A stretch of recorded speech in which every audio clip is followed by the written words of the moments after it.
வணக்கம் friends, RM electrical and plumbing. இந்த video பார்த்தீங்கன்னா என்னுடைய அன்பார்ந்த வாடிக்கையாளர்களுக்கு மட்டும்தான். இந்த இஷ்யூ பார்த்தீங்கன்னா நிறைய எலக்ட்ரிஷியன் ப்ளம்பருங்களுக்கு இந்த ப்ராப்ளம் இருக்கும். அது உங்களுக்கும் இருக்கா அப்படின்னு சொல்லுங்கள். நம்ம பார்த்தீங்கன்னா நிறைய கஸ்டமர் வந்து கால் பண்ணி எங்களுக்கு வந்து கூலிக்கு வேலை செஞ்சு தர முடியுமா, கூலிக்கு வேலை செஞ்சு தர முடியுமா அப்படின்னு கேட்குறீங்க. எதனால் நாங்கள் கூலிக்கு வேலை செய்கிறதில்லன்னு நான் ஓப்பனாகவே சொல்கிறேன். தவறாக இருந்தால் மன்னிச்சிடுங்க, சரியாக இருந்தால் ரெட் கலர் ஆர்டின் சென்ட் பண்ணுங்கள். நிறைய டூல்ஸ் எல்லாம் நாங்கள் வச்சுட்ருக்கோம். பவர் டூல்ஸ்லேருந்து ஹைடெக்லேருந்து லோடெக் வரைக்கும் எல்லாமே வச்சுட்ருக்கோம். சின்ன ஸ்க்ரூ ட்ரைவர் வரைக்குமே பார்த்திங்கன்னா நாங்கள் காசு கொடுத்து தான் வாங்கி வச்சுட்ருக்கோம்.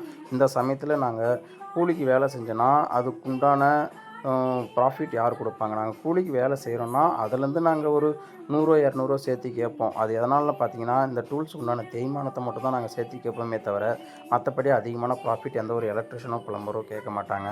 தயவுசெய்து நீங்களும் அண்டர்ஸ்டாண்ட் பண்ணிக்கிங்க. ஒரு எலக்ட்ரிஷனோ ப்ளம்பரோ ஒர்க் பண்ணுறாங்கன்னா ஒரு 100 200 சேர்த்தி கொடுங்க.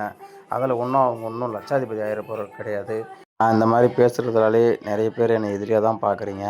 நான் என் மனசில் பட்டதை தான் சொன்னேன். இது எல்லாருக்கும் நடக்கிற ப்ராப்ளம் தான். நான் சொல்கிறேன், சில பேர் சொல்கிறதில்ல, அவ்வளோதான்.